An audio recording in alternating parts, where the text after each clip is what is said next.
Success चाहिए, topper बनना है तो ज्वाइन करो ZM Academy, टॉपर्स चॉइस। यहाँ मिलेगा कॉन्सेप्ट क्लैरिटी, एग्जाम स्ट्रेटजी। व्रत निरूपण के लिए शर्त। तो व्रत निरूपण का मतलब है व्रत को रिप्रेजेंट करने के लिए क्या कंडीशन होती है वो हमको बताना है। तो यहाँ पे हमको एक जर्नल इक्वेशन दी होगी। तो ये जो जर्नल इक्वेशन है ये पैराबोला के लिए भी स्टेप की होती है, एलिप्स के लिए भी होती है। तो वहां पे कंफ्यूज करने वाली इक्वेशन दे देता है, कोई एक इक्वेशन दे देगा और पूछेगा कि भैया सर्किल है या हमारा एलिप्स है या पैराबोला है, क्या है। तो आपको वो हमें बताना है। अगर हमें सर्किल की कंडीशन पता होगी तो हम बड़े आसानी से बता सकते हैं कि ये सर्किल की इक्वेशन है या फिर पैराबोला की हमारी इक्वेशन है। तो अब देखो यहाँ पे क्या क्या, और ये वेरी वेरी इंपॉर्टेंट हमारा टॉपिक है, ये वाला बहुत ज्यादा, इसमें से तो क्वेश्चन पूछा ही पूछा जाता है 100%। तो पहले ये देखो, हमको ये स्टेप से इक्वेशन दे रखी है ax square plus bx square plus 2hxy plus 2gx plus 2fy plus c equal to 0। पहली केस देखो, जो x है और y है, x तथा y। एक तो पहली बात ये रखना है, वैसे तो ये जनरल सब में होगी तो इस पे इतना फोकस नहीं करना है हमें। x तथा y की घात कितनी होनी चाहिए? 2 होनी चाहिए। घात 2 हो भाई, ये बात पहली है।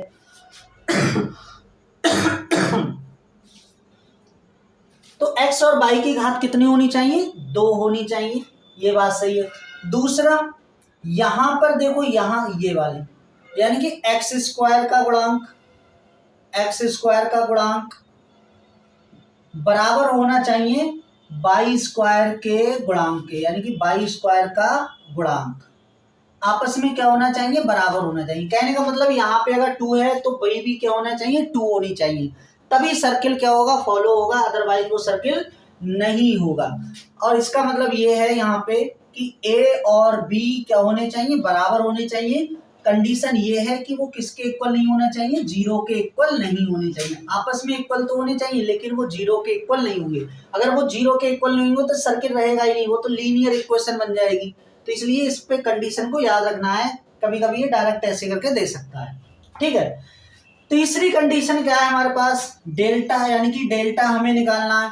तो ये जो डेल्टा है वो नॉट इक्वल टू 0 आना चाहिए, यानी कि इसका एरिया क्या नहीं होना चाहिए? 0 नहीं होना चाहिए। और ये हम डेल्टा निकालते कैसे हैं? ये डेल्टा निकालेंगे a b c plus 2f(g(h) minus af square minus b(h) square minus c equal to c। और ये क्या नहीं होने चाहिए? Not equal to 0। तो यानी कि आप ऐसे निकालोगे, वो भी क्या नहीं निकलनी चाहिए? 0 नहीं निकलना चाहिए। यानी कि इसकी वैल्यू आप निकालो, वो भी क्या नहीं निकलनी चाहिए? 0 नहीं निकलनी चाहिए। सबसे ज्यादा जो चेक करते हैं वो ये वाली कंडीशन हम चेक करते हैं। फोर्थ कंडीशन क्या है? जो h है हमारा, यहाँ पे आपको देखो h दिखता होगा, ये इसकी वैल्यू क्या आनी चाहिए? सर्किल के अंदर 0 आनी चाहिए। तो हमारा क्या हो जाता है? वो सर्किल हो जाता है। फिफ्थ पॉइंट है हमारे पास g square plus f square minus c, वो क्या होना चाहिए हमारा? वो ग्रेटर देन 0 होना चाहिए।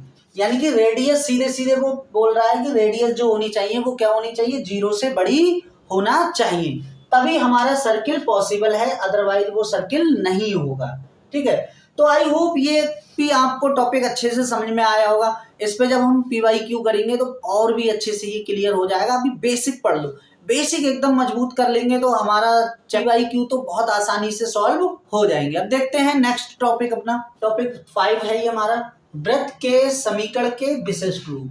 यानी कि व्रत के जो विशिष्ट रूप हैं वो हमें यहाँ पे और देखने हैं।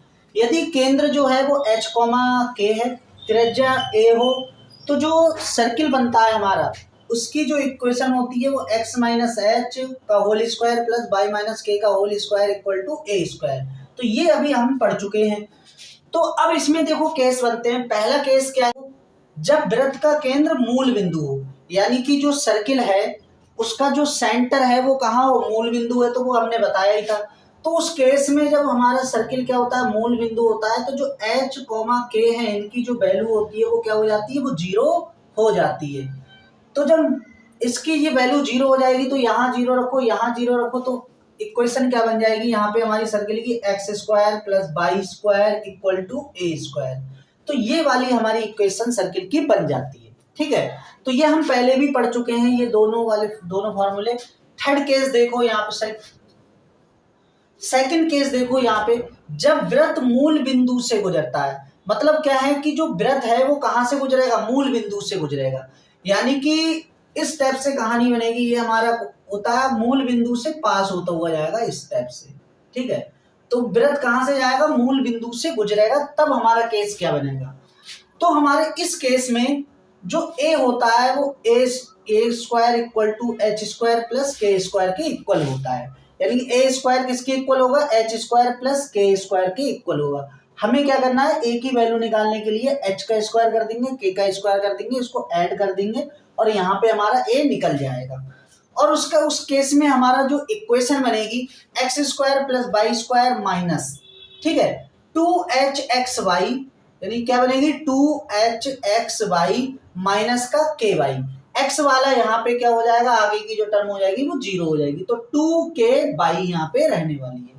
थर्ड केस देखो यहाँ पे, जब वृत्त x अक्ष को स्पर्श करता है, यहाँ पे देखो हमने ये कंडीशन बना रखी है, x अक्ष को क्या करेगा, सर्किल स्पर्श करेगा, तो जो k है वो किसके इक्वल हो जाएगा। देखो यहाँ से यहाँ की डिस्टेंस क्या होगी, ये k होगी, और यहाँ से ये डिस्टेंस क्या होती है, हमारी h होती है, तो ये किसके इक्वल होगी, हमारी a के इक्वल होगी, यानी कि रेडियस के इक्वल हो जाती है। तो इस केस में जो समीकरण बनेगा हमारा x square y square minus का 2hx माइनस 2ay, तो यहाँ पे k था, k के प्लेस पे कितना रख देंगे हम, a लिख देंगे, तो ay हो जाएगा और h स्क्वायर इक्वल टू 0 हो जाएगा। इसका फोर्थ केस है, जब वृत्त y अक्ष को स्पर्श करता है, तो उस केस में हमारा क्या हो जाएगा, h की वैल्यू 0 a के इक्वल हो जाएगी, यानी कि यहाँ पे स्टेप से कहानी बनेगी ये। तो यहाँ से यहाँ तक क्या हो जाएगा हमारा, ये जो रेडियस हो जाएगी, यहाँ से यहाँ तक क्या हो जाएगी, ये रेडियस हो जाएगी, और किसके बराबर होगी, ये h के बराबर होगी, यानी कि तो a किसके इक्वल हो जाएगा, वो h के इक्वल हो जाएगी, यानी कि रेडियस जो है वो क्या हो जाएगी, h के इक्वल होगी। तो उस केस में अब हमें क्या करना है, h के प्लेस पे जहां जहां देखो हमारा h था, वहां वहां हम क्या पुट कर देंगे, क्या पुट करने वाले हैं हम, a, यानी कि h के प्लेस पे a पुट कर देंगे। तो यहाँ पे हमने क्या कर दिया, a पुट कर दिया, तो ये हमारी क्या बन जाएगी, कंडीशन बन जाएगी। केस नंबर 5 है हमारा, जब वृत्त दोनों अक्षों को स्पर्श करे, जब सर्किल क्या करेगा, दोनों अक्षों को स्पर्श करेगा, तो h इक्वल टू k और k इक्वल टू a होगा। तब उस केस में हमारा h और k की वैल्यू किसके इक्वल हो जाएगी, रेडियस के इक्वल हो जाएगी। कैसे हो जाएगी, देखो समझो, ये हमारा कोऑर्डिनेट सिस्टम है, तो दोनों अक्षों को जब स्पर्श करेगा ये, तो यहाँ से यहाँ तक देखो ये क्या होगी भाई, यहाँ से यहाँ तक ये भी रेडियस होगी, यहाँ से यहाँ तक ये भी रेडियस होगी, और सर्किल की रेडियस हमने क्या मानी है, a मानी है, तो ये डिस्टेंस हमारी क्या होती है, h होती है, और ये डिस्टेंस क्या होती है, हमारी k होती है। तो यानी कि h और k दोनों ही क्या हो जाएंगे, इस केस में रेडियस के इक्वल हो जाएंगे। तो उस केस में जो सर्किल का रूप बनेगा कुछ इस टाइप से बनने वाला है। तो देखो x प्लस माइनस ए का whole square, y plus minus a का whole square equal to a square, यानी कि जो ओरिजिनल फॉर्मूला होता है उसमें प्लस माइनस आ जाते हैं, और वो भी ए स्क्वायर के इक्वल टू होता ही है। उसके बाद इसका दूसरा जो फेस बनेगा, यानी कि रूप बनेगा, x square plus y square plus minus 2ax plus minus 2ay और plus a square equal to 0। तो इस टाइप से क्या बन जाएगा, फॉर्मूला बन जाएगा। तो प्लस प्लस माइनस में क्यों रह रहा है, वो देखो इस तरीके से यहाँ पे 4 केसेस हमारे बन सकते हैं इसके। तो देखो हो सकता है कि दोनों सर्किल एक्स अक्ष के ऊपर ही स्पर्श करें, एक्स अक्ष के नीचे स्पर्श करें, तो यानी कि दो दो के यहाँ पे पेड़ हैं, यहाँ पे प्लस माइनस इसलिए यहाँ पे लेते हैं। अगर यहाँ से यहाँ तक देखें, अगर एक्सिस के अकॉर्डिंग हम देखें तो ए यहाँ पे क्या हो जाएगा, यहाँ से यहाँ तक ए हो जाएगा, यहाँ से यहाँ तक हो जाएगा, तो इसके केंद्र के निर्देशांक होंगे a, a, यहाँ पे केंद्र के निर्देशांक होंगे माइनस a, a, यहाँ पे हो जाएंगे माइनस a और माइनस a, और यहाँ पे हो जाएंगे a, माइनस a। तो इस टाइप का कुछ कंडीशन हमारी बनने वाली है। तो आई होप ये आपको अच्छे से समझ में आया होगा। वृत्त के समीकरण के ये विशिष्ट रूप है, बहुत ज्यादा ये इम्पोर्टेंट रहते हैं, जो एग्जाम में इनसे क्वेश्चन पूछे जाते हैं। तो आइए अब देखते हैं अपना नेक्स्ट टॉपिक, वृत्त का व्यापक समीकरण, यानी कि कुछ और हम क्या देख रहे हैं, वृत्त के व्यापक समीकरण। पहला है, जब वृत्त के व्यास के सिरों के निर्देशांक हमको दिए हैं, यानी कि जो सर्किल बनेगा हमें कुछ स्टेप से, तो ये इसके हमको एंड पॉइंट दे रखे हैं। तो मान लो ये एंड पॉइंट हमें x1 y1 दिया है और ये एंड पॉइंट x2 y2 दिया है। तो देखो यहाँ पे क्या क्या बनने वाले हैं, तो इसका जो हमें क्या निकालना है, फॉर्मूला बताना है। तो किस टाइप से, देखो यहाँ पे हम समीकरण बताएंगे। तो ये हो जाएगा x माइनस x1 मल्टीप्लाई कर देंगे उसकी x माइनस x2 से, प्लस ऐसे ही y का लिखेंगे y माइनस y1 और y माइनस y2 और इक्वल में क्या लिख देंगे हम लोग, 0। तो रेडियस क्या हो जाएगी उसकी, यानी कि इक्वल में क्या हो जाएगा, वहां पे 0 हो जाएगा, इक्वल में क्या हो जाएगा, वहां पे 0 होगा। इसका अगर हम सेंटर की बात करें यहाँ पे, तो देखो सेंटर निकालना तो वही बी मध्य बिंदु के निर्देशांक का फॉर्मूला निकाल दो। यहाँ पे हम क्या निकाल सकते हैं, सेंटर निकाल सकते हैं। तो सेंटर का क्या हो जाएगा, x1 plus x2 divide by 2 और y का निकालेंगे y1 plus y2 divide by 2। तो ये मध्य बिंदु के दूरी के फॉर्मूले से हम क्या निकालते हैं, इसका सेंटर निकाल देते हैं। और इसकी रेडियस कैसे निकालेंगे हम, रेडियस देखो जैसे डिस्टेंस फॉर्मूला हम लगाते हैं तो सेम पहले वैसे ही लगाएंगे, x1 माइनस x2 का होल स्क्वायर करेंगे, लेकिन डिवाइड हमें कितना लगा देना है, 2 से डिवाइड लगा देंगे। ऐसे ही हम प्लस करेंगे, y1 माइनस y2 का होल स्क्वायर करेंगे और डिवाइड कर देंगे 2 और उसका होल स्क्वायर। तो इस टाइप से हम क्या करेंगे, सर्किल की रेडियस निकाल लेंगे।